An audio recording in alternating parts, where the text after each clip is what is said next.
Et si le garçon qui se rend fréquemment à la pharmacie n'était pas seulement malade, mais qu'il criait silencieusement à l'aide? Il ne parle pas beaucoup, ne se plaint pas. Il tend simplement l'ordonnance et évite tout contact visuel avec les adultes. Mais derrière chaque égratignure qui saigne, derrière chaque mot prononcé à voix basse qui ressemble plus à un soupir qu'à une phrase, quelque chose se brise à l'intérieur. C'est l'histoire d'un pharmacien qui n'a pas pu fermer les yeux, d'un enfant qui a appris à survivre sans oser être faible et d'un père qui doit apprendre à voir son fils avant qu'il ne soit trop tard. Dans une petite pharmacie au coin de Clark Street, le tic-tac de l'horloge murale se mêlait au léger tintement des bouteilles en plastique tandis que Lucie réorganisait les étagères derrière le comptoir. Soudain, la douce sonnerie de la porte d'entrée retentit. Un homme grand et mince entra, suivi de près par un petit garçon. Son manteau était gris et terne, humide de pluie. Ses manches étaient usées. Son visage était inexpressif, juste fatigué, froid et distant. Le garçon marchait près de l'homme, serrant fermement un petit sac de médicaments froissés. Il leva rapidement les yeux, puis baissa les yeux vers le sol. Lucie les reconnut instantanément. L'homme s'appelait Samuel, un habitué. Il venait à la pharmacie plusieurs fois par mois pour acheter des crèmes pour la peau, des somnifères légers et des multivitamines. Il n'était pas très bavard. Et le garçon s'appelait Daniel. Lucie ne connaissait son nom que pour l'avoir vu un jour sur une ordonnance. Il ne lui avait jamais parlé. Ou peut-être ne lui avait-il jamais rien dit du tout. « Bonjour », dit doucement Lucie, la voix un peu rauque à cause du froid. Samuel hocha simplement la tête, sans répondre. « De quoi as-tu besoin aujourd'hui » Soulagement des démangeaisons du cuir chevelu. Pour le garçon. « On dirait qu'il est allergique à quelque chose », répondit-il d'une voix sèche comme du papier de verre. Lucie sortit de derrière le comptoir, se pencha pour regarder Daniel et sourit doucement. « Ça te démange, ma puce ? Je peux y jeter un œil pour te donner le bon médicament. » Daniel ne répondit pas. Il se gratta rapidement l'arrière de la tête, puis laissa retomber sa main. Elle remarqua ses doigts, des ongles rongés, des égratignures rouges et crues sur les bords. Lucie fronça légèrement les sourcils. Samuel leur jeta un coup d'œil et recula, protégeant instinctivement le garçon. Pas besoin d'examen approfondi. Je sais que sa peau est allergique. Donnez-moi juste le médicament. Lucie hocha la tête, mais ajouta doucement, parfois, les démangeaisons sont causées par des champignons, et non par des allergies. Si c'est un champignon, les médicaments contre les allergies ne serviront à rien. Daniel se gratta de nouveau, plus longuement cette fois. Lorsqu'il baissa la tête, Lucie put clairement voir sa nuque. La peau était squameuse, rouge, enflammée. Il y avait même une légère odeur aigre, comme si quelque chose était en train de fermenter. Elle baissa la voix et se pencha plus près. « Est-ce que ça fait mal quand tu te grattes, Daniel ?» Le garçon leva les yeux. Son regard était hésitant. Une paupière inférieure était cernée, peut-être à cause du manque de sommeil. Sa voix était douce comme un souffle, à peine audible. Mais elle était sûre de ce qu'il disait. « Non, ce n'est pas le cas. Si j'ai mal, papa va encore se fâcher contre moi. » Lucie se figea. Non pas parce que ses paroles étaient cruelles, mais à cause de la manière dont Daniel les prononçait sans peur, sans résistance. Comme s'il récitait une règle de vie. Elle leva les yeux, sur le point de parler à Samuel, mais il s'était détourné, faisant semblant de ne pas entendre, concentré sur une étagère à proximité. L'air dans la pharmacie s'épaissit de silence. Lucie retourna discrètement au comptoir. Elle prit une crème douce pour le cuir chevelu et un sachet de gaz antiseptique, les enveloppa soigneusement dans un petit sac en papier et le déposa sur le comptoir. Il faut l'utiliser 2 fois par jour. Et si ça ne s'améliore pas au bout de 3 jours, il faut l'emmener chez un dermatologue, dit-elle d'un ton posé. Samuel lui tendit l'argent sans rien dire. Non merci. Daniel resta immobile, les yeux rivés sur le sac, mais il ne le prit pas. Lucie le lui déposa délicatement dans la main, ses doigts effleurant les siens. Le garçon frissonna légèrement. Alors qu'il se retournait pour partir, la sonnette retentit à nouveau. Un vent froid balaya la pharmacie, emportant avec lui des gouttes de pluie éparses. Lucie resta immobile un long moment. À travers la vitre, elle les observait de dos tandis qu'ils s'engageaient dans la petite ruelle à gauche. Daniel les suivait, à petits pas, tête baissée. Lucie se retourna et se tint devant l'étagère à pharmacie, tenant toujours le sac en papier vide. Elle avait rencontré tant de gens envieux, jeunes, malade, en bonne santé. Certains grommelaient, d'autres la remerciaient, d'autres encore lui demandaient des faveurs. Mais les yeux de Daniel ce matin-là n'étaient pas ceux d'un enfant malade. C'étaient ceux d'un enfant qui n'osait pas être malade. Une cliente régulière entra, Madame Sylvia, la soixantaine passée, qui venait chercher ses médicaments habituels pour la tension artérielle. D'habitude bavarde, Lucie se contenta d'un léger hochement de tête, sans dire grand-chose. « Tu as l'air un peu fatiguée, Lucie, » dit Madame Sylvia d'une voix douce et attentive. « Quelque chose ne va pas ?» Lucie hésita, puis secoua la tête. « Ce n'est rien, madame. Il fait probablement trop froid ce matin. » Madame Sylvia sourit gentiment, prit sa trousse de médicaments et se dirigea vers la porte. Avant de partir, elle se retourna. « Ce matin, je passais par là et j'ai vu ce garçon avec son père. Maigre comme un roseau. Le petit avait l'air si pitoyable. Ses yeux fixaient le sol, comme s'il avait peur d'une flaque d'eau. » Lucie hocha légèrement la tête, sans rien dire. Elle attendit que la femme soit partie avant de retourner à son bureau. Sous la faible lueur de la lampe de bureau jaune, un vieux tableau gisait là, un adulte et un enfant se tenant la main sous la pluie. Elle en caressa doucement le bord, puis le plia lentement, avec précaution, comme si elle fermait un chapitre de sa vie. Cet après-midi-là, c'était plus tôt que d'habitude. La pharmacie était calme, aucun client depuis 1 heure. Lucie se versa une tasse de thé au gingembre et ouvrit le vieux registre des ventes, une habitude lorsque la journée traînait lentement. Mais cette fois, elle ne feuilletait pas les pages au hasard. Elle cherchait un nom. Samuel Jenkins. Page après page, même produit. Analgésique. Médicaments contre les allergies. Pommade antibactérienne. Crème exfoliante. Même des somnifères légers. Le tout sans ordonnance. Il ne s'agissait pas d'un véritable traitement. Juste des pansements temporaires, comme un pansement sur une plaie trop profonde. Lucie resta assise tranquillement, ses doigts caressant le papier. Son regard s'arrêta sur une ligne maculée d'encre où il y a 3 semaines. Antiseptique. Multivitamine. Somnifère. Elle se souvenait de ce jour. Samuel était venu seul, avait pris le médicament, payé et était parti comme une ombre. Et ce même après-midi. Lucie leva les yeux du registre, les détails s'assemblant dans son esprit. Elle avait vu Daniel, debout devant la pharmacie, blotti dans un pull gris, la capuche détachée qui lui couvrait la moitié du visage. Il tenait un morceau de papier. Il était un peu plus de 17 heures, l'air était soudain devenu froid.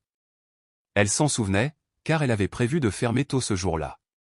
Daniel se tenait près de la porte vitrée, sans frapper, sans appeler. Il regardait simplement à l'intérieur, comme s'il n'osait pas empiéter sur la chaleur de la lumière jaune. Lucie sortit et appela doucement. « Daniel ?» Le garçon sursauta. Le papier lui glissa des mains.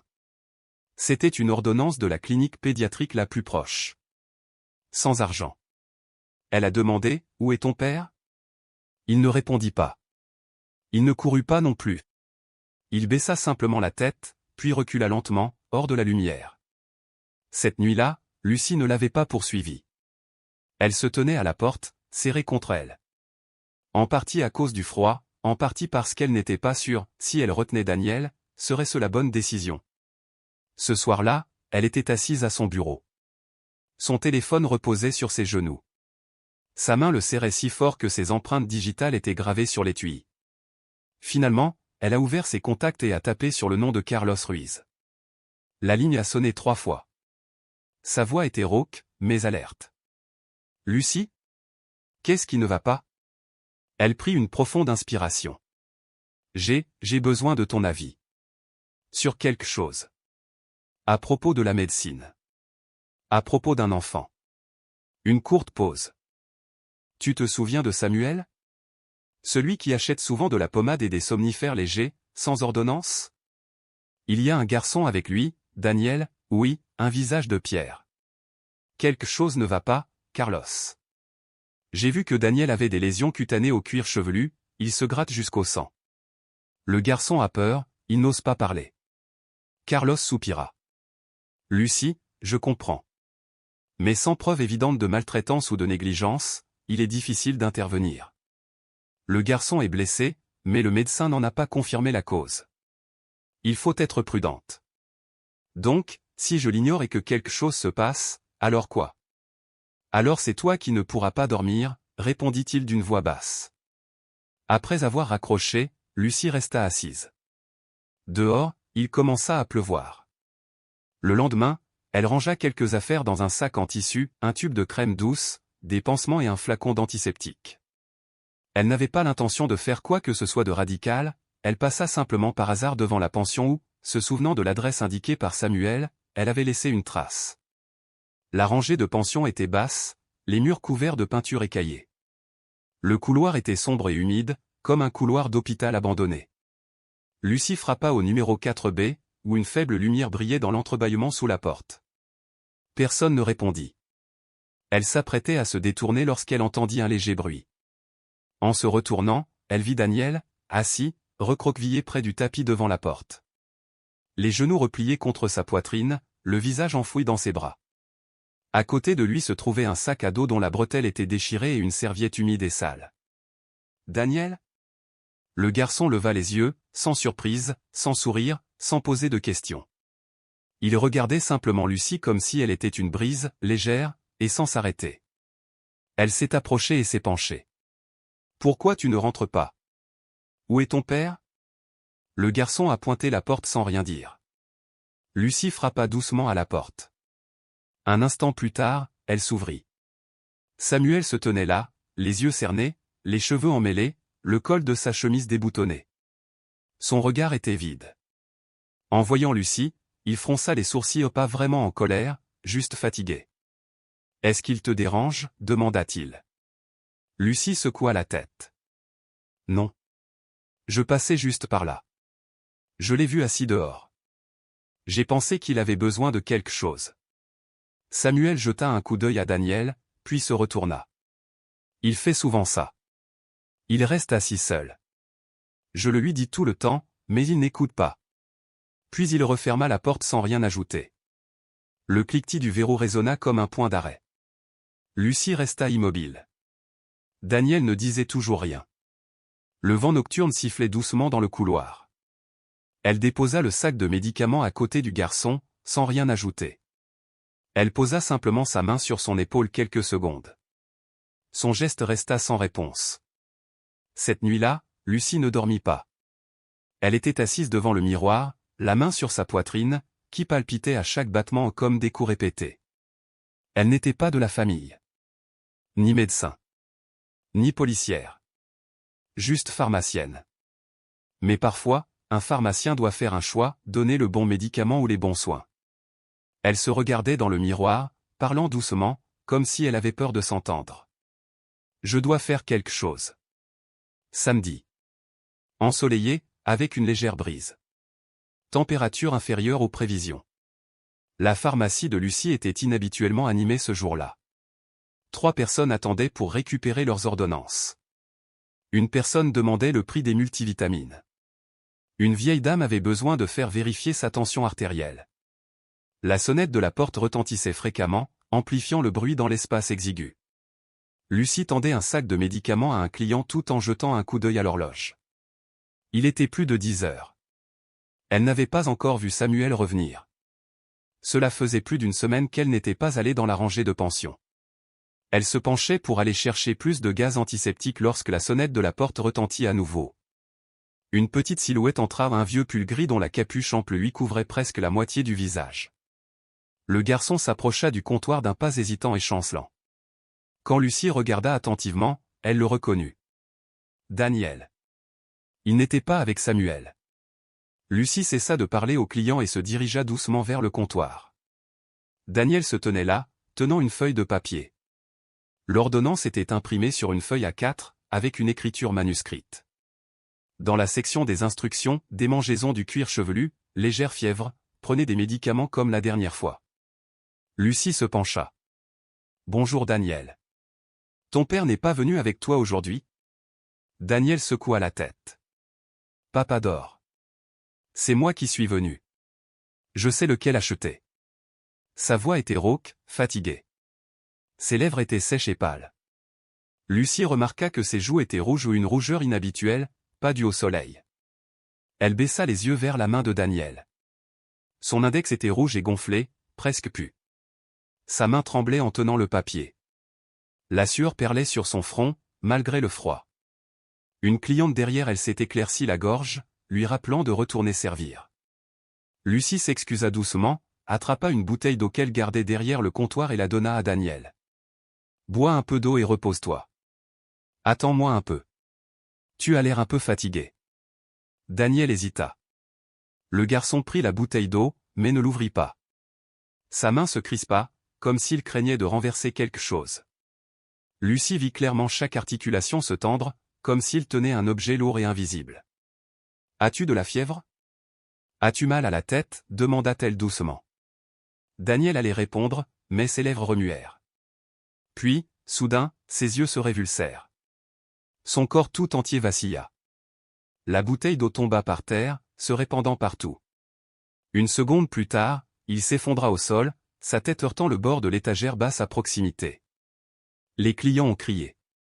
Quelqu'un a crié, le garçon s'est évanoui. Lucie s'était déjà agenouillée, empêchant Daniel de frapper à nouveau l'étagère. La peau du garçon était brûlante. Son front était couvert de sueur froide. Son corps tout entier se contracta, comme s'il essayait de se rétracter. « Appelez le 911 », cria Lucie. Une jeune fille a sorti son téléphone et a appelé immédiatement. Lucie posa sa main sur la joue de Daniel et le secoua doucement. « Daniel, tu m'entends ? Tu m'entends » Le garçon ne répondit pas. Mais dans son délire, ses lèvres remuèrent. Lucie se pencha pour écouter. « Je suis désolé. Je ne veux pas être détestée. » Son pouls était faible, irrégulier. Lucie déboutonna son pull pour lui permettre de mieux respirer, soutenant sa tête sur ses genoux. L'odeur de sueur salée se mêlait à celle des vieux médicaments, résidus d'applications infructueuses. Moins de 10 minutes plus tard, la sirène d'une ambulance retentit au bout de la rue. Au même moment, un policier en manteau fit irruption dans la pharmacie, Carlos. Il jeta un coup d'œil sur les lieux et s'approcha de Lucie. « Ce qui s'est passé ?» Lucie n'eut pas le temps de répondre. Elle prononça juste une phrase, la voix étranglée. Il est venu seul. Fièvre. Effondrement. Les ambulanciers ont rapidement transféré Daniel sur une civière, mesurant son rythme cardiaque et sa saturation en oxygène. Une personne a déclaré « fièvre supérieure à 39 degrés ». Déshydratation sévère. Possible infection cutanée. Carlos partit avec l'ambulance. Lucie hésita une seconde, puis laissa la pharmacie à un employé à temps partiel et s'installa à côté de lui. Dans l'ambulance, Daniel était toujours inconscient. Mais sa tête était légèrement penchée vers Lucie, comme s'il cherchait habituellement un endroit chaud. Lucie lui prit la main, ses petits doigts fins et froids. Elle entendit sa respiration rapide se confondre avec la sirène de l'ambulance. Carlos leva les yeux. Son regard n'était plus hésitant. Il a déclaré, ce n'est plus seulement un soupçon. Lucie ne répondit pas immédiatement. À ce moment-là, elle réalisa soudain que sa main tremblait, non pas à cause du froid. Elle avait subi un choc anaphylactique. Elle avait soigné des personnes qui s'évanouissaient à cause d'une hypoglycémie à la pharmacie. Mais elle n'avait jamais vu personne tomber avec un regard comme celui de Daniel, le regard de quelqu'un qui s'était excusé avant d'être blâmé. Elle se tourna vers Carlos en chuchotant. Si le garçon n'était pas venu aujourd'hui, alors quoi ? Carlos n'a pas répondu immédiatement. L'ambulance a fait un écart à travers une intersection, la sirène perçant la circulation dense. Peut-être que rien ne serait arrivé, a-t-il dit. Ou peut-être que vous l'auriez lu dans les journaux télévisés. Lucie ferma les yeux. Une vague de froid lui parcourut l'échine. Dans sa tête, les mots brefs d'actualité apparus comme un couteau émoussé, se tordant lentement dans son esprit. Un instant plus tard, l'ambulance ralentit devant l'hôpital. Tandis que les ambulanciers descendaient le brancard, Lucie se souvint soudain, quand Daniel avait-il souri pour la dernière fois. Elle ne s'en souvenait plus. Peut-être n'avait-il jamais souri devant elle. Le couloir de l'hôpital Mercy était d'un blanc silencieux. Le bourdonnement du climatiseur s'échappait des bouches d'aération, et l'odeur d'antiseptique flottait autour de chaque chaise d'attente comme une fine brume. Lucie était assise sur une chaise en métal froid, ses mains agrippées aux poches de son manteau, ses yeux rivés sur la petite fenêtre au-dessus de la porte des urgences pédiatriques. À l'intérieur, Daniel était examiné par le médecin. Il avait été admis avec une forte fièvre de 39,4 degrés, une déshydratation et une infection cutanée généralisée. Une jeune infirmière, sortie plus tôt, s'empressa de dire « Heureusement qu'il est arrivé à temps ». Carlos se tenait à côté d'elle, son téléphone collé à son oreille pour appeler les services de protection de l'enfance. Sa voix était grave, brève, incapable de dissimuler la tension. Après tant d'années comme policier, cette fois, il ne s'agissait plus seulement de soupçons. Un instant plus tard, la porte s'ouvrit. Un médecin d'une cinquantaine d'années, portant des lunettes, sortit. Il baissa son masque et regarda Lucie. « C'est toi qui as amené le garçon ?» Lucie hocha la tête. « Je ne suis pas de la famille, mais… » « Tout va bien », l'interrompit doucement le médecin.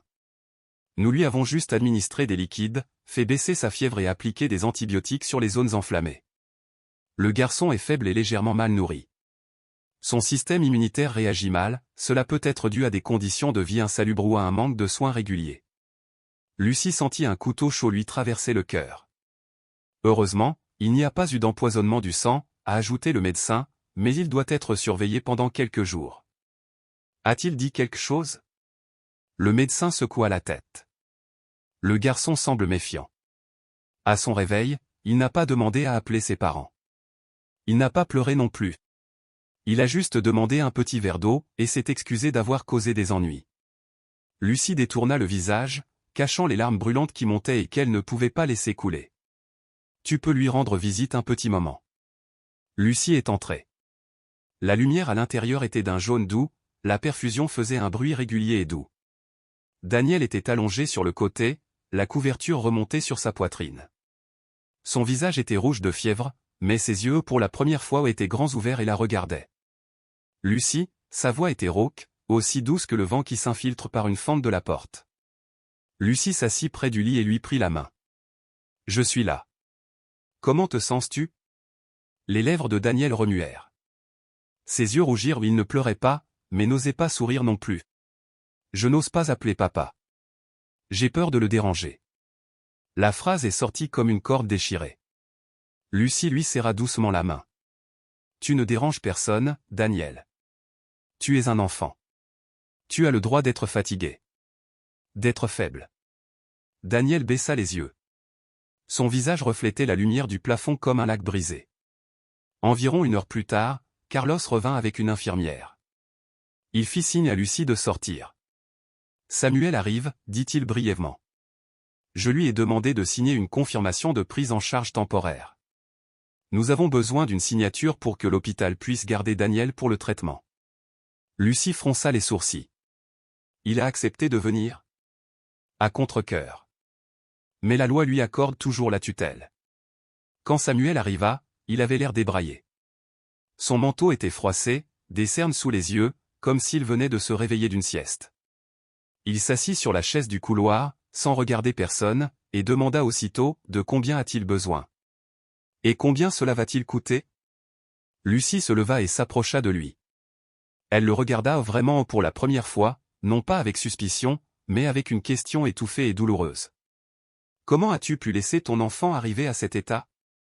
Samuel soupira. Ni contrarié, ni en colère. Juste de la fatigue, si profonde qu'elle frisait l'engourdissement. « Je travaille toute la journée. S'il ne dit rien, comment suis-je censé savoir ?» Lucie était stupéfaite. « Vous vivez avec votre fils.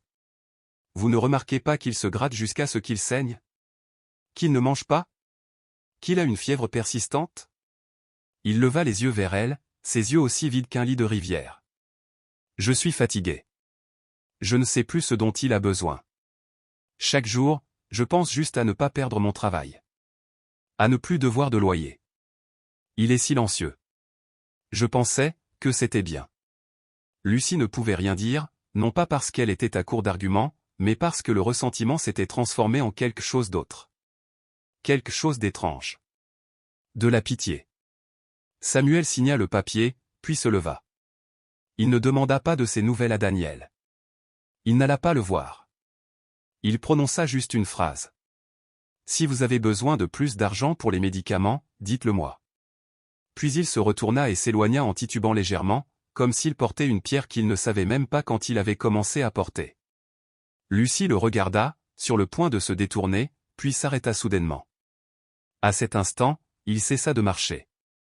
Il s'arrêta au coin du mur, au bout du couloir. Une main contre le mur, l'autre couvrant son visage. Son dos était courbé, ses épaules tremblaient légèrement. Personne d'autre que Lucie ne la remarquait. Une infirmière passa et il se redressa aussitôt, continuant à marcher comme si de rien n'était. Elle ignorait si c'était de la fatigue physique ou autre chose. Quelque chose que même Samuel ne pouvait nommer. Carlos s'approcha, les bras croisés, et le regarda. J'ai vu beaucoup de mauvais pères, mais... Il hésita. Je n'ai jamais vu un père aussi indifférent. Lucie hocha légèrement la tête, mais son regard n'exprimait plus la colère pure. Au contraire, quelque chose se brisait en elle, comme si elle venait de découvrir que cet homme n'était pas mauvais, mais vide. Parce que lui-même avait été brisé, bien avant cela. Cette nuit-là, Lucie retourna à l'hôpital. Daniel dormait déjà. Sa respiration était régulière. Sa fièvre avait baissé. Le garçon était allongé sur le côté, sa main dépassant dessous la couverture, recroquevillé, comme s'il cherchait quelque chose dans ses rêves.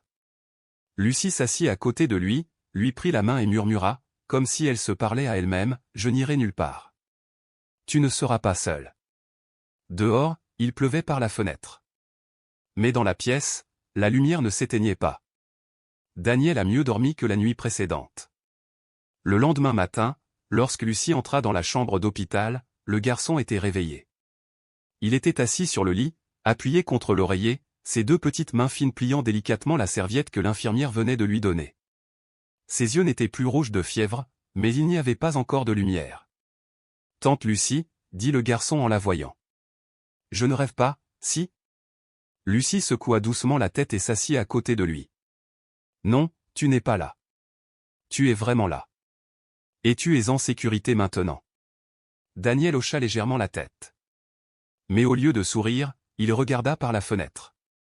Vers 10 heures, Carlos arriva, suivi d'une jeune femme vêtue d'une chemise grise et d'un long manteau fin. Julia, une psychologue pour enfants qu'il connaissait grâce à une ancienne affaire.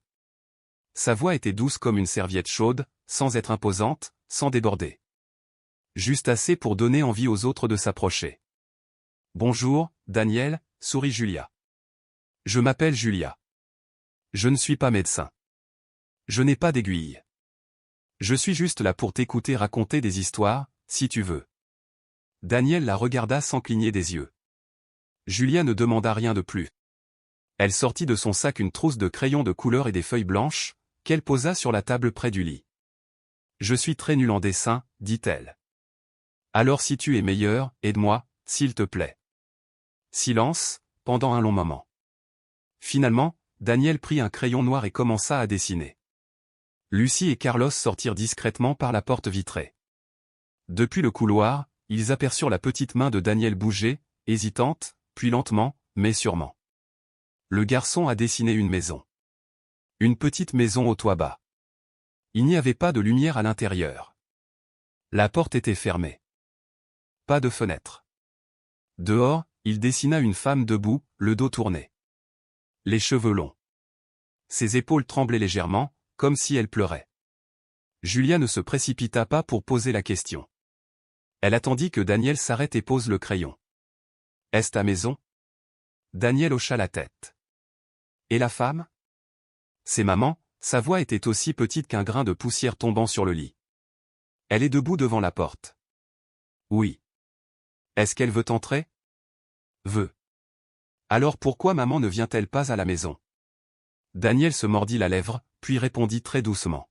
« J'entends maman crier là-bas, mais papa dit que c'est juste le vent. » Julia rapprocha lentement le dessin d'elle, puis le tourna pour que Daniel le regarde à nouveau. « As-tu déjà essayé de dessiner maman à l'intérieur de la maison ?» Daniel secoua la tête ni triste, ni réprobateur comme une habitude qu'il n'avait jamais envisagée autrement. « Parce que maman est dehors. » Julia sourit doucement. Elle ne protesta pas. Au lieu de cela, elle donna à Daniel un crayon bleu clair. « Alors aujourd'hui, si maman entre dans la maison, où se tiendra-t-elle » Daniel regarda le crayon un instant. Puis, soudain, il tendit la main et dessina une toute petite courbe juste à côté de la porte, à l'intérieur du mur. Une silhouette, floue, mais qui ne tournait plus le dos. Lucie, observant de l'extérieur, dut détourner le visage. Sa poitrine se serra, non pas à cause de la tragédie, mais à cause du miracle trop petit. Un enfant qui venait d'oser changer la place de sa mère dans son esprit, pour la première fois. Julia pencha la tête et sourit à Daniel. Sa voix était aussi chaleureuse qu'une étreinte sans contact.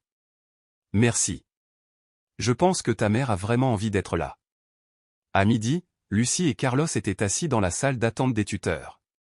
Carlos venait de terminer une longue conversation avec un ancien collègue, qui l'avait aidé à retrouver des dossiers d'état civil et d'accidents dans la région de West Chicago. L'information a été confirmée, a déclaré Carlos. 8 mois après l'accident, Claire, l'épouse de Samuel, a été percutée par une voiture alors qu'elle traversait la rue pour récupérer Daniel à l'école. La voiture a grillé un feu rouge. Daniel, qui se tenait non loin, a été témoin de l'accident. L'enfant avait 6 ans. Personne n'osait lui demander ce qu'il avait vu ce jour-là. Lucie serra les mains. Et Samuel? Carlos a feuilleté le dossier. Après l'accident, Samuel a pris plus de 3 mois d'arrêt de travail, puis a déménagé. Il a refusé tout soutien psychologique, n'a déclaré aucun autre proche, n'a pas sollicité d'aide sociale. Depuis 2 ans, plus aucune nouvelle de sa défunte épouse. Il n'en a jamais parlé. Il n'en a parlé à personne. Il n'a pas laissé Daniel poser de questions. Le silence les enveloppa tous les deux. Lucie dit doucement, peut-être qu'il était trop triste. Carlos hocha la tête. Comme un fusible qui a sauté. Pas de fumée, pas d'explosion, juste la lumière qui s'est éteinte, pour ne plus jamais se rallumer. En fin d'après-midi, Lucie retourna seule à l'hôpital. Daniel continuait à dessiner. Le nouveau dessin était une petite chaise placée devant la maison, vide. Elle s'assit à côté de lui, sans le toucher, juste assez près. « Daniel ? » ?»« Oui. »« Ta mère te manque-t-elle ?» Daniel s'arrêta. Pour la première fois, il la regarda droit dans les yeux. Son regard était fixe, sans peur, sans tristesse, mais comme un poignard planté avec précision dans le cœur de la personne en face de lui. « Le soupir de maman me manque. » Puis il baissa la tête, sans rien dire de plus. Lucie ne pleurait pas, mais son cœur était comme un tissu déchiré par le vent. Aucun enfant ne devrait vivre dans une maison où le bruit du vent est confondu avec celui de sa mère. Aucun enfant ne devrait dessiner sa mère debout devant la porte et l'accepter comme un fait immuable. Le café se trouvait au bout de la rue, au sud de l'hôpital Mercy, petit, vieux et un peu sombre. Un matin de week-end, le ciel était couvert, un vent froid soufflait à travers les fissures des portes vitrées embuées. Carlos a choisi la table du coin au fond, où personne ne pouvait entendre la conversation si les deux gardaient la voix basse. Samuel avait 15 minutes de retard. Toujours la même silhouette affaissée, les épaules voûtées dans son manteau froissé, le regard décalé par rapport à ses pas. Il s'assit sans regarder Carlos. « M'avez-vous invité ici pour me demander si j'ai l'intention de signer le papier renonçant à la garde de mon fils ?» Sa voix était froide et rauque, comme si elle avait été gravée dans la pierre. Carlos ne réagit pas. Il posa simplement une tasse de café noir sur la table sans glaçons ni sucre. « Je vous ai invité ici, » dit-il lentement, pas en tant qu'officier de police. Samuel ricana. « Et alors ? Un professeur qui apprend à être un père ? Ou un pasteur qui prêche la morale ? » Carlos secoua la tête. « Un homme qui parle à un autre homme. » Samuel était sur le point de répondre, mais Carlos leva la main, faisant signe d'arrêter. « Je veux juste poser une question, » dit-il. « Juste une question. Ensuite, je me tairai. » L'espace se figea. Le bruit des cuillères heurtant les tasses des autres tables était clair. Carlos le regarda droit dans les yeux. « Depuis que votre femme est décédée, quelqu'un vous a-t-il demandé si vous alliez bien ?» Samuel se figea. Sa main, tenant la tasse de café, s'immobilisa en plein vol. Ses paupières tremblèrent légèrement non pas de colère, mais comme une rafale de vent froid balayant soudain une peau oubliée depuis longtemps. Il posa la tasse. Le silence s'étendit comme un espace vide dans un sommeil sans rêve. Puis, de façon inattendue, Samuel fondit en larmes. Pas fort. Pas d'effondrement. Juste 2 lignes de larmes glissant des orbites profondes, coulant sans un sanglot. J'ai l'impression d'être mort avec elle ce jour-là. Samuel serra les mains, ses 10 doigts se pressant les uns contre les autres jusqu'à devenir blancs. Il leva la tête, les yeux rouges, mais son regard ne fuyait plus. Ce matin-là, Claire s'est réveillée tôt pour préparer des sandwichs. Elle m'a doucement touché l'épaule au le dernier geste. Je n'ai pas ouvert les yeux. J'ai juste dit, tu peux y aller seul. Il rit, comme s'il se moquait de lui-même. 3 minutes plus tard, quelqu'un a frappé à la porte pour signaler l'accident. Et je n'ai pas eu le temps de dire quoi que ce soit. Je n'ai pas eu le temps de reprendre mon souffle et de la revoir vivante pour la dernière fois. Carlos serra l'épaule de son ami, très doucement. Tu ne l'as pas tué, dit-il. Mais si tu continues à t'emprisonner ce jour-là, Daniel perdra son père d'une manière que personne ne verra. Samuel baissa la tête. Pour la première fois, il acquiesça. Je vis comme une coquille vide. Chaque jour est une évasion et évasion de me souvenir, évasion de pleurer, évasion de le regarder, parce qu'il a les yeux de Claire. Carlos soupira très doucement. Il hocha la tête. Maintenant, tu as 2 choix, dit-il doucement. Soit tu continues à éviter, soit tu commences à t'éloigner. Au même moment, à l'hôpital, Lucie et Daniel étaient assis à la table près de la fenêtre. La faible lumière du matin entrait, suffisamment pour distinguer clairement les ciseaux, le papier de couleur, les crayons et un carton plié que Daniel découpait et collait. « Tu fais une carte ?» demanda Lucie. « Oui » acquiesça Daniel. « Pour quelqu'un de spécial. »« Qui est-ce » Daniel ne répondit pas immédiatement. Il était absorbé par le collage des silhouettes de 2 personnes debout l'une à côté de l'autre, un adulte et un enfant. En dessous se trouvait le soleil et 3 lettres en gras. « Goûte avec moi. » Lucie se pencha et lut les petits caractères que Daniel écrivait. « Si papa se souvient encore de mon nom. » Son cœur lui faisait mal. Daniel s'arrêta à quelques reprises, le regard pensif, non pas à cause du choix des couleurs, mais comme s'il était en dialogue avec quelque chose qui n'était pas là. « Tu veux écrire autre chose ?» demanda Lucie. Daniel se mordit la lèvre. Puis il écrivit une petite ligne dans le coin inférieur de la carte. « Si papa ne se souvient pas de mon visage, alors c'est moi et papa. C'est moi qui l'ai dessiné. » Lucie s'étouffa. Le garçon de 6 ans s'était préparé à la possibilité que le père qu'il aimait ait oublié la forme de son enfant. Dans l'après-midi, Samuel retourna à l'hôpital. Il marchait lentement, sa main tremblant encore légèrement non pas à cause du froid, ni de la fatigue, mais parce que, pour la première fois, il avait l'impression de marcher point vers son fils, passage lui comme un fantôme dans un couloir familier. Lucie l'accueillit à la porte de la chambre. Sans rien dire, elle hocha simplement la tête, puis s'écarta pour le laisser entrer.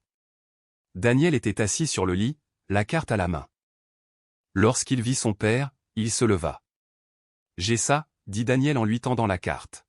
« J'ai tiré 2 personnages. Mais papa doit choisir, sortir avec moi ou rester seul dans le noir. » Samuel ne répondit pas. Il regarda la carte. Le soleil était d'un jaune éclatant. 2 silhouettes humaines simples se tenaient la main. Un arbre à côté d'elle. Et un nuage en forme de cœur, dessiné au crayon rouge. Sa main tremblait. Il s'agenouilla devant Daniel. « Je suis désolé, Daniel. » Silence. Un long silence. Puis, aussi doucement que le vent qui s'infiltre par une porte à moitié fermée, le garçon répondit. « Je veux toujours avoir un père, mais un père qui sait me regarder. » Samuel ne dit rien de plus. Il tendit simplement la main. Et pour la première fois en 2 ans, Daniel s'est avancé. Et pris la main de son père. Daniel a été libéré temporairement lundi matin. Le médecin avait confirmé que son état physique s'était stabilisé. Mais il avait encore besoin d'un suivi psychologique et d'un environnement de vie stable. C'est Lucie qui l'a ramené à la maison. Pas de retour à l'ancienne salle de pension. Mais vers un appartement en location à court terme près de Riverside Park. Cet endroit avait été trouvé par Carlos. Le centre communautaire avait proposé de prendre en charge les frais du premier mois. Samuel a accueilli son fils à la porte. Il portait une chemise propre, ses cheveux soigneusement peignés. Bien que son expression soit restée hébétée. Comme si même lui ne pouvait pas croire qu'il faisait partie de cette scène. Daniel s'avança, un petit sac à la main. Ses yeux scrutateurs, fixes. « Bonjour » dit doucement Samuel. « Bonjour, papa » répondit Daniel sans détourner le regard. Ils ne se sont pas fait de câlins. Mais ils ne s'évitaient pas non plus. Le lendemain matin, Samuel emmena Daniel au bout de la rue. Dans un petit restaurant avec quelques vieilles tables en bois. C'était la première fois en 2 ans qu'il avait emmené son fils manger au restaurant, tout seul. Ils étaient assis l'un en face de l'autre. Sur la table, une assiette d'œufs au plat et de pain grillé. « Tu veux des œufs » demanda Daniel en levant sa fourchette. Samuel s'arrêta, les yeux brièvement flous.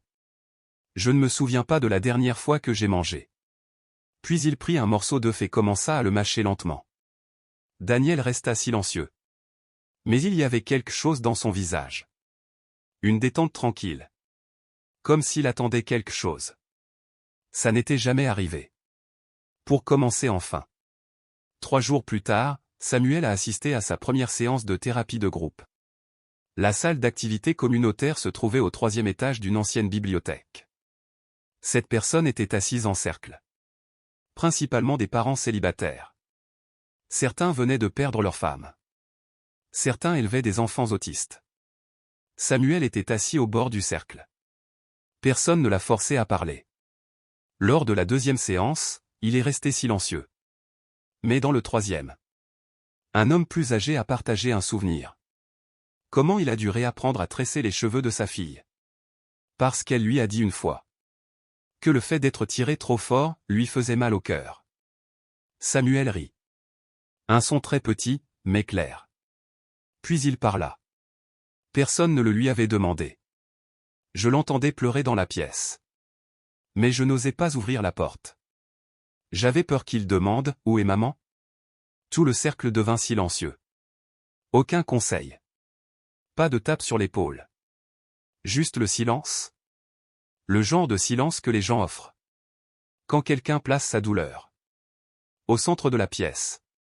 Dans la lumière. Et à ce moment-là, Samuel n'avait plus l'impression d'être dehors. Pour la première fois. Il n'avait pas honte de ses larmes. Il ne se sentait pas faible. Juste humain. L'humain face à la perte. Un autre homme du groupe, aux cheveux poivre et sel, a ajouté. J'ai perdu ma femme quand mon fils avait 4 ans. Je ne savais pas comment me coiffer. Mais à chaque fois je demandais, quel style aimes-tu? Il sourit. Et à partir de là, j'ai appris à poser des questions. Au lieu d'essayer de deviner. Tard dans l'après-midi, Lucie est passée. Pour emmener Daniel faire un contrôle. Elle a également apporté quelques vieux jouets de son débarras. Quand elle vit Samuel debout sur le balcon, accroché soigneusement de petites plantes en pot le long du cadre de la fenêtre. Elle s'arrêta un instant. Essayez de commencer par arroser les plantes avec Daniel tous les matins. Lucie dit en désignant la bouteille d'eau. Placez soigneusement au pied de la chaise. Ou lisez une histoire avant de vous coucher. Même seulement 3 pages. Il se souviendra de chaque mot. Samuel hocha la tête. Il n'a pas discuté. Il n'a plus résisté. Cette nuit-là, pour la première fois, Samuel était assis sur la chaise rembourrée à côté du lit de son fils. Dans sa main se trouvait un vieux livre, Squidward le calmar et l'étoile de mer. Celui que Claire lisait à Daniel. Au début, sa voix était raide. Chaque mot est comme un pas sur de la glace fine. Mais à la 3e page, Daniel avait posé sa tête sur sa main. Les yeux fermés. À un moment donné, Samuel a arrêté de lire. Il n'a pas retiré sa main. Il est resté assis là, silencieux. Et regarda son fils. J'ai vraiment regardé. Ne pas vérifier son état. Pas par devoir. Mais pour voir. Un petit visage paisible. Ne pas froncer les sourcils. Cheveux doux, commençant à pousser plus longtemps après les jours d'hôpital. Sa main serrait toujours le bord de la couverture. Comme s'il avait peur de perdre l'équilibre dans un rêve. Samuel se pencha en avant. Son front touchant doucement les cheveux de son fils. Une sensation douce et chaleureuse. Ni tranchant, ni lourd. Juste, doucement. Comme l'épaule de Claire contre la sienne. Lors des froides matinées d'hiver. Il n'a pas pleuré. Mais quelque chose s'éleva en lui. Pas de douleur. Pas de chagrin. Juste la sensation. De la respiration. Avec sa propre poitrine. Encore. Avant d'éteindre la lumière. Samuel se souvint de quelque chose dans sa poche. C'était un crayon bleu. Vieux, mais toujours capable d'écrire. Daniel l'avait laissé à l'hôpital. Avec une note jointe. Pour papa, pour que papa puisse dessiner ce dont il se souvient. Samuel fixa le crayon pendant un long moment. Il ne savait pas ce qu'il allait dessiner. Mais le tenir dans mes bras ressemblait à une invitation. Pour essayer. À retenir. Oser nommer les choses qu'il avait enterrées. Il a posé le crayon sur la table. À côté du livre. Puis j'ai éteint la lumière. La lampe de nuit brillait faiblement d'une lumière jaune. Daniel était allongé sur le côté, la couverture sur sa poitrine. Samuel s'assit à côté de lui. Posant sa tête sur sa main. Il s'est assoupi. Pour la première fois en 2 ans. Père et fils dormaient dans la même chambre. Pas dans 2 mondes séparés. Claire n'était pas là. Mais il y avait encore une douce lumière. Pas de pleurs derrière des portes closes. Juste le son.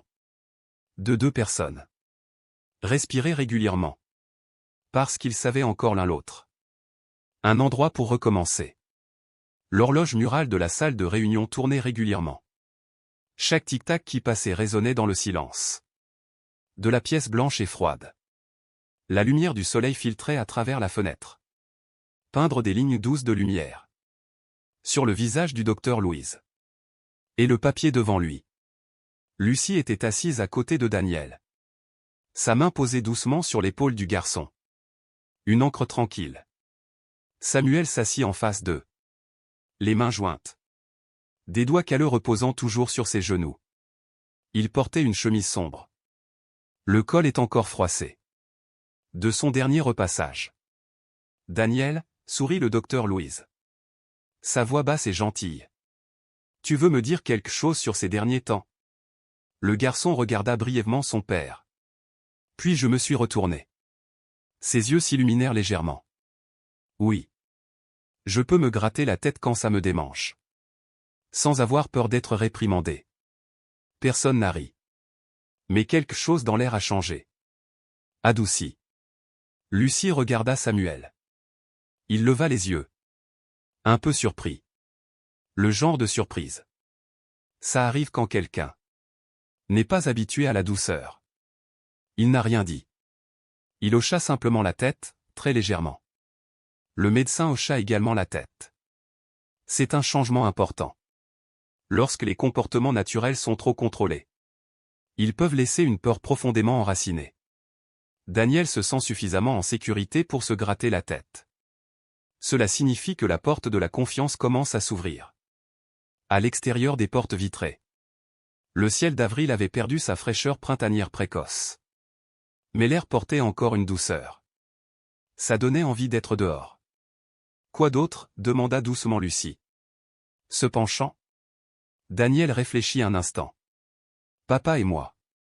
Je peux m'allonger à côté de papa. Sans avoir peur. Certains jours. Je me suis endormi sur son épaule. Il ne m'a pas réveillé. Il m'a juste recouvert d'une couverture. Samuel expira. Lentement. Comme si je libérais quelque chose. Qui était prêt à se briser. Il ferma les yeux un instant. Puis il les ouvrit. Un peu plus stable. Cet après-midi-là. Le parc sentait l'herbe. Lavé par la pluie de la nuit. Lucie a posé un tissu à carreaux. Sous un saule au bord du lac. Daniel était assis en tailleur. Concentré sur des bouts de papier de couleur. Et des crayons qui n'avaient plus de mine. Samuel se tenait à proximité. Une tasse de café à moitié finie dans sa main. Il regardait son fils. Qui chassait un écureuil. Sur une branche d'arbre. Sans se retourner. Samuel dit. Elle aimait vraiment les lilas, tu sais. Chaque mois d'avril. Elle a dû acheter un bouquet. Cette odeur. C'était comme si la saison revenait à la maison. Lucie le regarda. Daniel m'a dit. Sa mère le tenait près de la fenêtre. Et lui lire. Samuel hocha la tête. Quand Daniel avait 3 ans. Il avait une forte fièvre. 3 jours d'affilée. Délirant. Ma femme. Elle est restée debout toute la nuit. Lecture du même livre de contes de fées. Même s'il ne s'est pas réveillé. Il sourit doucement. Lèvres serrées. Lucie n'a pas interrompu. Ils étaient assis tranquillement. Comme deux personnes. Écoutez les vagues lécher le rivage du lac. Puis Lucie a ouvert son sac. Et j'ai sorti quelque chose.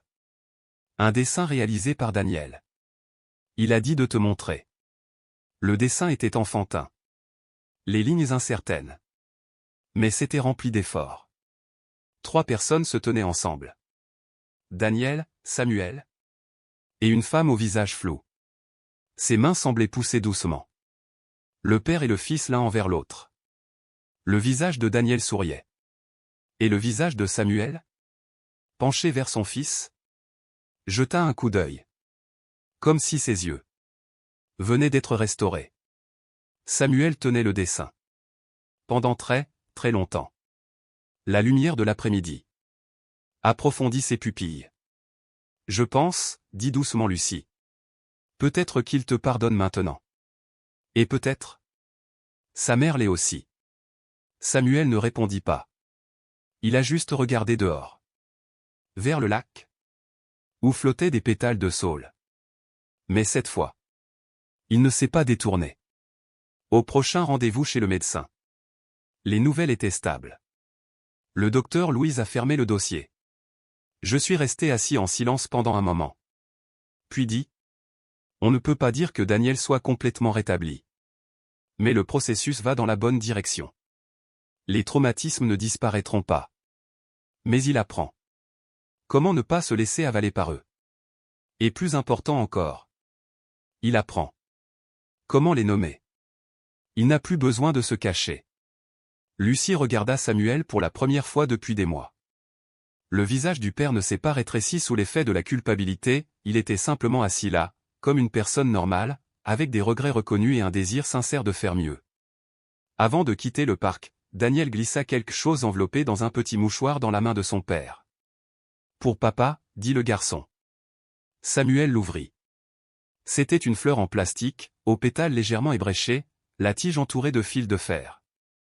Sa couleur violette avait disparu, mais elle conservait le doux souvenir des lilas. Celui de maman, d'avant. Je l'ai refait, pour ne pas oublier maman. La main de Samuel tremblait légèrement. Il se pencha et serra son fils dans ses bras. Aucun mot ne fut prononcé, mais dans cette légère pression, quelque chose se libérait pas complètement, mais c'était un début. Un matin, Samuel s'est réveillé alors qu'il faisait encore nuit. Il ouvrit discrètement le placard, choisit le vieux manteau qu'il avait déjà lavé, puis déposa un petit mot sur la table de la cuisine. Papa est sur le chantier. N'oublie pas d'apporter un imperméable. Lorsqu'il se retourna, il vit Daniel debout, appuyé contre la porte de la pièce. Ses cheveux toujours ébouriffés, tenant un ours en peluche. Les yeux du garçon n'étaient plus aussi craintifs qu'ils l'avaient été les mois précédents, mais il portait toujours la lassitude de quelqu'un qui avait vécu trop longtemps dans des jours incertains. « Tu vas réparer l'électricité » demanda Daniel en bâillant. « Oui, le disjoncteur de la maison de Lily est cassé. »« Elle a appelé hier, » dit Samuel, puis il se pencha pour lasser ses chaussures. « Puis-je aller à l'école seul ?» Samuel leva les yeux. Daniel dit rapidement, clignant légèrement des yeux, « Je connais le chemin. Le professeur a dit qu'on apprend à dessiner aujourd'hui. Je veux arriver tôt, pour avoir le bleu avant les autres. » Samuel sourit doucement. Il s'est approché et a ébouriffé les cheveux de son fils. « Marchez lentement. Pensez à regarder des deux côtés lorsque vous traversez la rue. » Daniel hocha la tête. Une journée normale commence comme ça. Rien de spécial. Mais pour eux, c'était une forme de courage, se lever seul et sortir, malgré la peur qui régnait autrefois dans leur cœur. L'école élémentaire Clark possède un portail en fer peint en bleu, vieux et écaillé. Quand Samuel est arrivé, les étudiants commençaient à partir. Il se tenait derrière la porte, hésitant. C'était la première fois qu'il venait chercher Daniel après l'école. Les enfants se sont précipités dehors comme des oiseaux libérés de leur cage. Samuel se tenait près de la clôture, à la recherche de la silhouette familière parmi cette petite foule. Et puis il vit Daniel, pas seul, pas blotti dans un coin comme le premier jour où il était retourné à l'école. Le garçon souriait et disait quelque chose à une petite fille avec des nattes des deux côtés. Il tenait un dessin, à la fois pour se vanter et pour expliquer quelque chose avec beaucoup d'enthousiasme. Samuel n'est pas intervenu. Il se tenait là, appuyé contre le poteau du portail, les yeux comme attirés par la scène qui se déroulait devant lui. Quelque chose brillait dans sa poitrine. Ni fierté, ni exactement bonheur. Mais quelque chose de plus doux. La reconnaissance que son fils grandissait progressivement. Et il n'était plus l'ombre terrifiante dans ses yeux. Daniel l'a vu. Lorsque le garçon tourna la tête pour chercher la personne qui tenait sa trousse, ses yeux s'illuminèrent. Il accourut sans hésiter. « Papa est là-tôt » s'exclama-t-il, puis il fourra le dessin dans sa main. Sur la photo, on voit deux mains, une grande et une petite, se tenant l'une l'autre sous la pluie. Les gouttes de pluie ont été dessinées en bleu clair, tombant séparément autour d'elles. Mais les mains ne lâchaient toujours pas prise. Samuel n'a rien dit. Mais ses doigts pressaient légèrement le bord du papier, empêchant le dessin de s'envoler. Cette nuit-là, le temps est devenu venteux. Les deux hommes, père et fils, dînèrent en silence. Quand ils eurent fini de nettoyer, Daniel parla soudainement pendant que Samuel branchait la veilleuse. « Es-tu toujours triste pour maman ?» Samuel leva les yeux. Les yeux du garçon ne l'évitaient pas. « Oui. Maman ne cesse de me manquer » répondit-il honnêtement.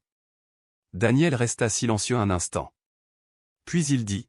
« Je suis triste aussi, mais si nous sommes tristes ensemble, c'est peut-être plus léger. » Samuel ne savait pas quoi dire. Il a simplement tiré la chaise en arrière, s'asseyant à côté de son fils, sa main sur le dossier de la chaise. Daniel s'appuya sur sa main. Sa tête penchée sur son épaule. Comme s'il cherchait un soutien dont il savait désormais qu'il ne s'effondrerait plus. Le week-end, Lucie a organisé une petite fête à la pharmacie. Quelques connaissances, du personnel de l'hôpital et des enfants qui venaient jouer avec Daniel. Elle a accroché des lumières scintillantes le long de la porte vitrée. Placé une petite table en bois dans le coin remplie de biscuits et de jus. Daniel portait une chemise blanche et tenait une feuille de papier pliée en 4. Lorsque Lucie hocha la tête pour lui faire signe, il s'avança. Il hésita légèrement, mais lut ensuite chaque mot clairement, sa voix un peu tremblante, mais pleine d'émotion. « Je grandirai, si papa se tient à mes côtés. » Pas toujours parlant, mais présent, comme de l'ombre au soleil de midi. Pas besoin de tout couvrir. Juste assez pour que je sache, fais un pas de plus. Il y a encore quelqu'un derrière moi. Lucie a applaudi en premier. Puis tout le monde a applaudi. Samuel se tenait au bout du coin de la pièce. Ses mains serrées, ses yeux larmoyants. Il ne pouvait s'empêcher d'avancer. Serrant fort son fils dans ses bras. Daniel resta immobile dans ses bras, puis lui murmura à l'oreille. « J'ai écrit une autre ligne, mais je n'ai pas osé la lire. »« Quelle ligne ?» demanda Samuel. « Et si papa recule un peu, j'avancerai quand même. » Daniel dit, puis leva la tête, les yeux clairs. « Ne pas avoir peur d'être mal compris. Je n'ai plus peur de cacher quoi que ce soit. » Cette nuit-là, dans la faible lumière de la veilleuse. Samuel a ouvert son portefeuille. Dans le compartiment à côté de l'endroit pour l'argent. Il glissa un petit morceau de papier soigneusement plié. À l'intérieur se trouvait l'image que Daniel avait récemment dessinée. Deux, père et fils, assis sous un arbre. Au loin, quelques oiseaux volent. Les visages des deux hommes n'étaient pas détaillés, juste des lignes simples. Mais il était facile de reconnaître la posture. Assis côte à côte, paisiblement. Samuel caressa légèrement le tableau. Je l'ai plié, puis je l'ai mis dans son portefeuille. Quand il a éteint la lumière, il se tourna pour regarder Daniel, qui dormait. Un sommeil profond et léger. Comme s'il n'avait jamais connu les jours d'incertitude. Il pensait ? La normalisation ne consiste pas à oublier. Il s'agit de continuer à vivre. Même si les souvenirs sont toujours là. Une soirée normale. Une journée d'école normale. Un portefeuille avec une nouvelle photo. Les petites choses. Mais pour eux, ce furent des victoires silencieuses. Cette nuit-là, il a plu. Comme si quelqu'un tapait rythmiquement sur les vieux avant-toits en bois. Les petites ampoules suspendues autour du cadre de la fenêtre de la pharmacie clignotaient. Parce que le vent froid soufflait latéralement. La lumière s'atténue comme si on respirait. Lucie a trié chaque pot en verre dans une boîte en carton. Sa main lentement, sans hâte. Chaque étiquette, chaque petite rayure sur l'étagère en bois. Elle a ramené les moments qu'elle avait vécus ici. Rien de bien. Mais suffisamment pour faire se serrer un peu le cœur d'une personne. Elle a mis le panneau « À vendre, il y a un successeur » dans le coin de la porte vitrée. Puis je me dirigeai vers le vieux comptoir où le tiroir n'avait pas été ouvert depuis longtemps. Quand elle l'a sorti, à l'intérieur il y avait de vieux billets. Une règle en plastique. Et un morceau de papier plié en 4 avec des coins usés. C'était le dessin de Daniel. Un adulte debout sous la pluie. Son manteau flottant légèrement dans le vent. Pas de parapluie, pas de chapeau. Une main pendante. L'autre tenant la main d'un enfant. Petit mais marchant sans se recroqueviller. La pluie a été dessinée au crayon, en lignes brisées. Mais le dessinateur avait utilisé tout son cœur pour exprimer la paix qu'il y avait dans ce dessin. Lucie toucha le bord du papier du bout du doigt. Son cœur se serra. Elle murmura, comme si elle se parlait à elle-même. Nous n'avons rien fait de grand. Nous n'avons tout simplement pas abandonné. L'après-midi précédent, Daniel a visité la pharmacie comme d'habitude. Il n'a pas dit grand-chose, il a juste essuyé la poussière des étagères à médicaments le long du mur. Puis j'ai nettoyé la boîte de pansement. Quand il eut fini, Lucie était sur le point de lui glisser un paquet de biscuits à l'avoine dans la main. Comme d'habitude. Quand Daniel s'est arrêté, sortant une lettre soigneusement pliée de la poche de son manteau. Ceci. Je l'ai écrit il y a longtemps, marmonna-t-il. Ses yeux ne regardent pas droit. Maintenant, je peux probablement te le donner. Lucie a ouvert la lettre après le départ de Daniel. L'écriture était encore maladroite mais droite. Comme si l'écrivain avait été très prudent. À Lucie. Si tu n'étais pas resté avec moi ce jour-là, je serais resté silencieux pour toujours. Je ne me souviens pas de ce que tu as dit en premier. Mais je me souviens du bruit que tu as fait en tirant la chaise. Le son de tes soupirs. Et le bruit du stylo que tu tapais légèrement sur la table. Comme si tu pensais à quelque chose. Je me souviens que tu n'as pas demandé. N'as pas poussé. Je n'ai pas évité, je suis juste resté là. Une fois tu as dit. Personne ne mérite de vivre seul avec la tristesse. J'y crois maintenant. Merci d'être resté. Daniel. Cette nuit pluvieuse. Samuel a frappé à la porte de Lucie. Il portait un manteau kaki foncé, une épaule mouillée par le vent. Il tenait dans sa main un vieux sac isotherme, le genre de sac que les gens utilisent habituellement pour transporter leur déjeuner. « Veux-tu dîner avec moi » demanda-t-il. Sa voix portait encore l'embarras familier. Mais cette fois, sans éviter son regard.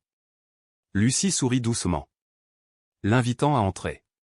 La petite cuisine était familière avec l'odeur de menthe et de médicaments. Maintenant, il était parfumé avec l'odeur du sauté. Simple mais réconfortant. C'est la première fois que j'ai cuisiné depuis sa mort, a déclaré Samuel. Assis en face d'elle. Pas pour remplacer, j'ai juste senti qu'il était temps. Pour que quelqu'un mange ensemble. Lucie n'a pas répondu. Elle hocha simplement la tête. Et a eu son premier dîner avec lui. Pas sous les lumières de la fête, mais sous la pluie battante qui frappait sur le cadre de la fenêtre. À l'école primaire. Lors de la présentation de fin de trimestre. L'enseignant a demandé aux élèves de partager ce qu'ils avaient appris au cours de l'année écoulée. Ni les mathématiques ni l'histoire. Mais des leçons de vie. Quand ce fut son tour, Daniel se leva, sa voix égale mais claire. Avant, je pensais que le silence était sûr. Si je ne parlais pas, personne ne serait en colère, personne ne serait triste. Mais maintenant je sais que parler est courageux. Un moment de silence dans la classe. Puis quelques applaudissements retentirent. Pas bruyants, mais sincères. Le jour où Lucie a fermé la pharmacie pour la dernière fois. Il pleuvait toujours. Samuel et Daniel sont venus la chercher pour la ramener à sa voiture. Le garçon lui tenait un parapluie. Mais elle tenait seulement légèrement la poignée. Puis laissait le pencher d'un côté. Comme s'il ne voulait pas être complètement protégé de la pluie. Tombant pour la dernière fois sur les marches familières. Je reviendrai, si ça ne te dérange pas, dit Daniel en l'emmenant à la voiture. Lucie lui toucha doucement la joue. J'attendrai toujours. Samuel se tenait à côté d'elle, sans dire grand-chose. Mais ses yeux étaient soulagés. Non pas parce que c'était fini. mais parce qu'il avait pu l'accepter, sans se sentir vide. Ce soir-là, alors que la pluie n'avait pas encore complètement cessé, Daniel et Samuel marchaient ensemble dans la petite rue qui menait à la maison. Les deux marchaient lentement. Ne pas porter de parapluie. Ne pas fuir la pluie. Le manteau de Samuel a commencé à être mouillé. Daniel leva les yeux vers le ciel, laissant tomber quelques gouttes de pluie sur ses paupières. Il se tourna vers son père. « Tu n'as pas besoin d'être parfait, dit-il. » Sa voix n'était pas forte, mais elle était assurée. « Tu dois juste rester. » Samuel ne répondit pas tout de suite. Mais sa main toucha doucement l'épaule de son fils. Pas pour serrer. Pas pour tirer. Juste assez pour que Daniel comprenne qu'il n'était plus seul. Parfois, ce qui fait mal à un enfant, ce ne sont pas les réprimandes. C'est le silence. Celui qui dure si longtemps qu'il ne sait plus qui appeler en toute sécurité. C'est là que la fièvre arrive. Et que personne ne demande. Les griffures passent inaperçues. Ils apprennent qu'être bon, c'est se taire. Que quand ça fait mal, il ne faut rien dire. Et quand on est fatigué, on n'a pas le droit de se reposer. Cette histoire ne se termine pas par un sauvetage dramatique. Pas de héros. Juste un pharmacien qui a regardé quelques secondes de plus. Il a écouté une brève réponse avec un peu plus d'attention. Un garçon qui s'est un jour excusé, simplement d'être malade. Et un père qui avait cru que garder le silence était le seul moyen de survivre. Vous n'avez peut-être jamais travaillé dans une pharmacie tranquille. Vous n'avez jamais vu un enfant s'évanouir sous vos yeux. Mais si vous êtes déjà resté silencieux juste pour éviter d'être un fardeau. Si vous avez déjà pensé qu'il fallait être en bonne santé. Juste pour mériter l'amour. Alors peut-être que vous comprendrez. Merci d'être resté jusqu'à la dernière ligne. Si un jour vous voyez un petit regard fixé au sol. Un peu trop longtemps. J'espère que vous aurez la gentillesse de vous arrêter et de demander. Ça va? Parce que parfois. Une seule question, posée au bon moment, est le premier pas. Pour garder quelqu'un ici-bas.